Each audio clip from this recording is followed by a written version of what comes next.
The clock is running out on a critical resource helping families who lost their homes in the Marshall Fire. Most who chose to rebuild have not moved back into their homes. 9 News reporter Jennifer Meckles explains why the insurance money covering living expenses is about to expire. So this was our home. We lost it obviously in the Marshall Fire. Nearly 2 years since fire tore through his Louisville neighborhood, The wall comes down. Paul Waterhouse and his family still aren't back home. So the biggest holdup has been this retaining wall. One wall delaying 5 families on his cul-de-sac. My build has to be coordinated with the wall build, so I have to build at the same time as the wall construction. But for others, they have to wait until the wall's complete. It's obviously been very frustrating. It's like I'm doing a second part-time job, you know. Paul is renting another house nearby, but the insurance covering those bills, called additional living expenses or ALE, it runs out soon. For us, it's going to be end of January. Some insurance companies have extended that timeline already from 12 months to 24. Others, like Paul's, already offered 24 months. But hundreds of homeowners, most homeowners, still aren't done rebuilding. So rent, furniture, rental as well, plus a mortgage. For us, it'll be close to $100,000 for a year. A letter from 3 members of Colorado's Democratic congressional delegation asked 10 insurance companies to extend their ALE coverage to 36 months. Yeah, it would be great. Since we know it's going to be at least another 7-8 months after that coverage runs out. Of course, getting that help would be really helpful. My goodness. Hey, bud. Eric Ela and his family hope to be back in their Sagamore neighborhood home by next summer.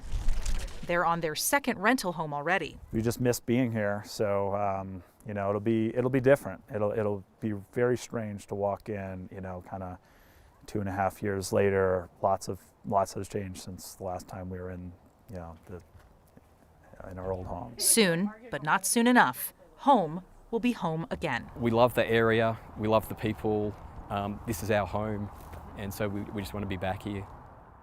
Individual insurance companies could potentially work with a homeowner to extend their coverage, especially if they already have building plans in motion.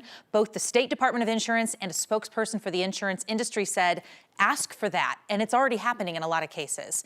Of those more than 1,000 homes that were destroyed, we found that a little more than 200 have permitted clearance to move in so far. So it seems like this is not going to be some kind of instant legislative fix. This is more about what can the insurance companies be compelled to provide. That's what it looks like, kind of a push in that direction. And this happened last year and it kind of worked. So maybe it'll work again. We'll see. That 36 months is a long time, Kyle. Yeah, absolutely. Yeah, can't blame people for trying. And I know folks hopefully just see that light at the end of the tunnel, almost home. All right. Thank you very much, Jennifer. More than a year after a young woman died from a fentanyl overdose, a judge has dropped a 10-year sentence on the person who sold her the pills. Andrea Bronco was the first person in Colorado to face a felony charge for selling a fentanyl pill that killed someone. Kara Gorman died of an overdose at her apartment in Fort Collins last year. Police found a text message that she had sent for asking for Blue's fentanyl pills. Investigators found Bronco through those texts. Prosecutors charged her with felony distribution resulting in death. That is a new charge created by the state's fentanyl law last year. In August, Bronco pleaded guilty. Today, a judge sentenced her to 10 years in prison, half of the maximum. The teen accused of shooting 5 people outside a bar in Lodo will be tried as an adult. Police brought 17-year-old Kiana Rosenberg back to Colorado this week after police arrested her in Southern California.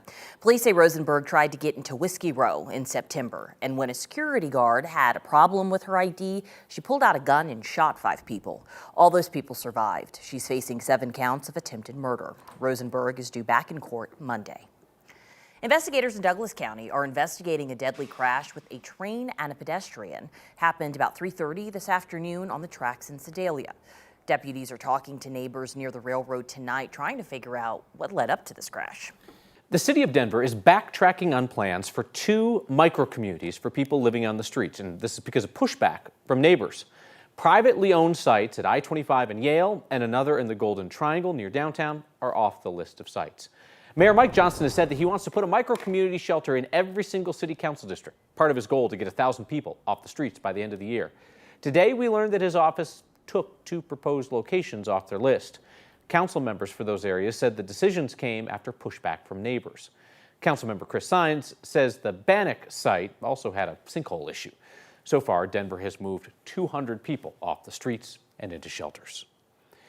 After the horror of a funeral home stealing and selling bodies, families in Colorado must now deal with what is left behind. The Sunset Mesa Funeral Home in Montrose gave families the ashes of people that they did not know, ashes that have been mixed with burnt garbage. 9 News reporter Cole Sullivan shows us how the victims are honoring people they once thought were their loved ones.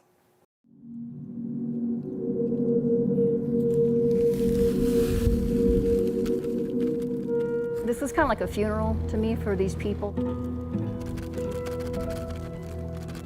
Saying goodbye is sacred. You know, it's a very solemn event, What brings this group together is not. so it's good to let them go.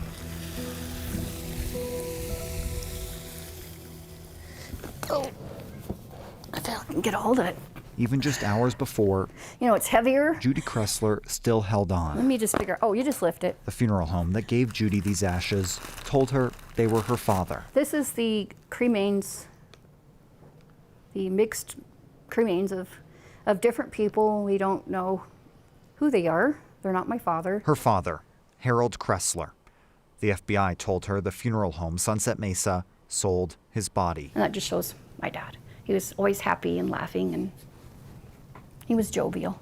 Just like they sold hundreds of others as part of the lucrative trade of human remains. What the FBI told me was that his body was sold to a Global Anatomy Project in Saudi Arabia as a whole body. The funeral home owners are now in prison, leaving victims' bags filled with a haphazard mix of unidentified Because remains. it goes against nature. It goes against what's right. Judy wants to bring these ashes the dignity her dad never got.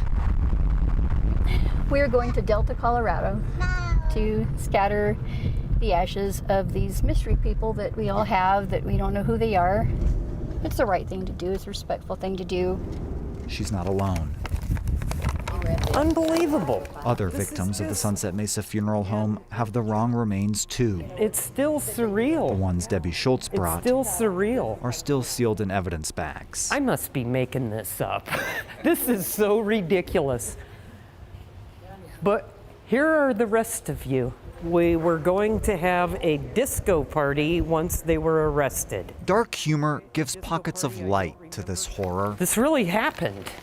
Because doesn't it seem like that Yeah. sometimes? Like, You wake up in the morning like, did that really happen? I must be exaggerating this or something. This can't be. These are the only people who get it. The only people who understand It's a the plastic unimaginable. container. My dad was turned into a plastic display, basically. Oh, yeah. They're not just ashes, they're people.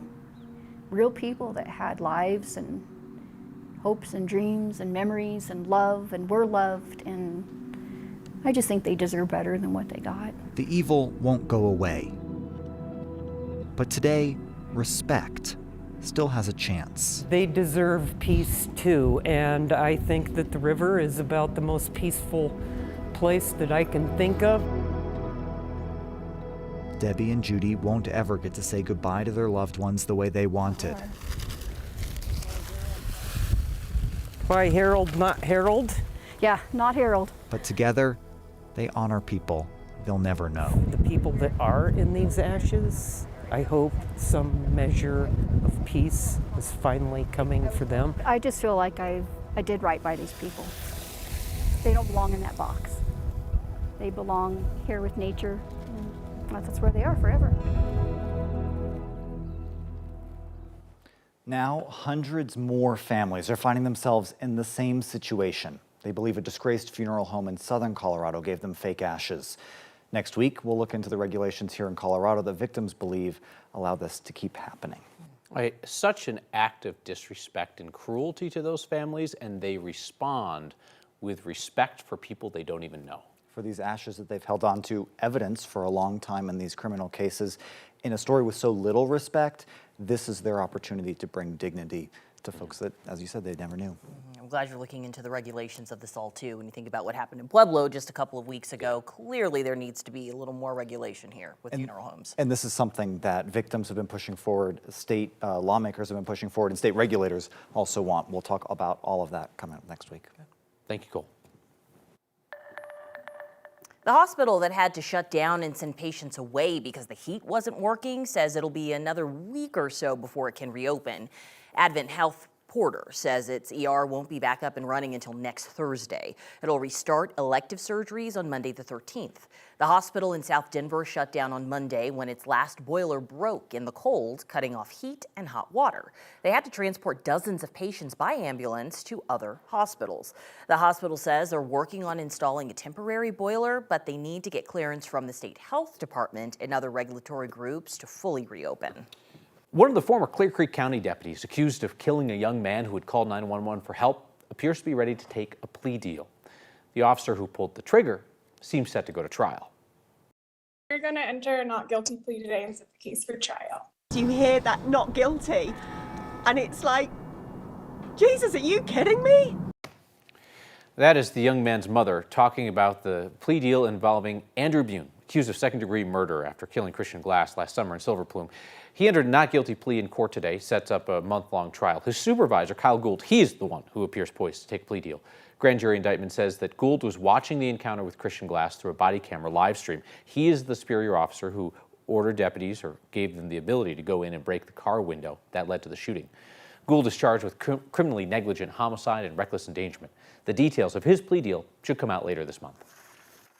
The case against the first Aurora officer to stop Elijah McClain is expected to go to the jury tomorrow morning. Closing arguments in the manslaughter trial of Nathan Woodyard are set for the morning. Woodyard went from stopping McClain to grabbing him within 8 seconds that night in 2019.